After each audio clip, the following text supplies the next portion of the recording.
In the first match of the strategic online tournament, my opponent was MaruChan Pollo running Master Assassin Seer. Running Princess Eliza myself, it was a matchup of 20th Anniversary Warlords.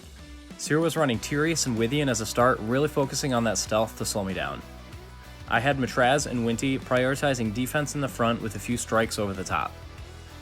In the first game, I started dropping thralls like Redo Tam and Redo Kar, while he built up higher level rogues like Fulgia and the Lost Bride. Thankfully, I did have a back alley tavern to chain off of the Lost Bride. He knocked out a couple of my Matraz, causing a Winty to fall forward and Redo Kar to move up to the front. Redo Tam got a Griffin and moved up to the front as well, leaving only a Winty in the second rank. A portable hole and a move later, Seer was in the front. He played Threaten to move into my second rank and ready. He attacked, and because I failed the fear save, it caused me to spend. And because I was spent, he was able to play Knife After Dark to double wound and stun me, finishing me off with the next strike.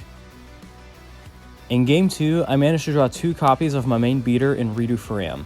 He still targeted my Matraz, which allowed the Farams to charge up. He equipped Portable Hole again, but this time Princess spent back out of range, as well as to equip Logan's Ring.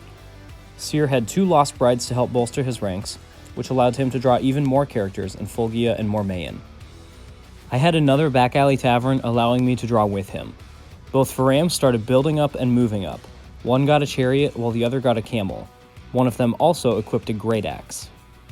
Princess readied the Faram with the axe, which allowed him to get up to the first rank spent, but not before Tyrius and Wythian killed enough thralls to charge up both of the Farams. Princess was able to ready the front rank Faram again due to having the Logan's Ring equipped, but he opted not to attack lest Seer jump up with Portable Hole. After the second Faram moved up to the second rank, Princess was stunned in rank 3, after which both players passed. After winning initiative, the Faram in the second rank equipped a Ring of Piercing. Seer in turn dropped a Blade of Dark Tidings. I played a Redo Kar in the third rank before moving up the Faram in the second rank. Seer then equipped a Helm of Vision to help with his stealth rolls. After moving up, Faram also equipped a Copus of the Meek. Now that both Farams were ready in the front rank, I could start swinging.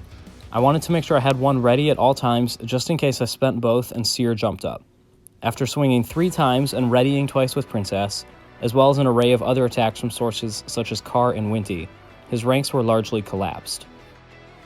He moved Seer up to avoid becoming spent, so I swung with Great Axe Faram to attempt to hit for 3 wounds. Seer made a stealth check to cancel the first strike, but the second one was able to finish him off. Game 3 was incredibly close. I didn't draw any Faram, but I did get Nisroch, Redo Tam, and Mistress Sinai. Tyrius and Wythian whittled through my ranks early, causing multiple characters to fall. I dropped a Copus of the Meek on Princess to boost the attack of my thralls. He also dropped Ghost Bog as well as Tibist, which would work well with Threaten, Knife After Dark, and Seer's React. I played Master Turkultus and then spent Princess back a rank. And yes, I did forget to use Turkultus to kill Tam and make him a daemon. I did, however, ready Tam and move him up to the front. After Seer equipped a Cloud Racer and Blade of Dark Tidings, both players passed. Seer equipped a Portable Hole and moved up. Since Tam hadn't used his React yet, his strikes were quite small, but I decided to swing nonetheless. Despite Seer failing stealth, Tam still missed the first strike. He did, however, land the second, leaving Seer with 1 wound.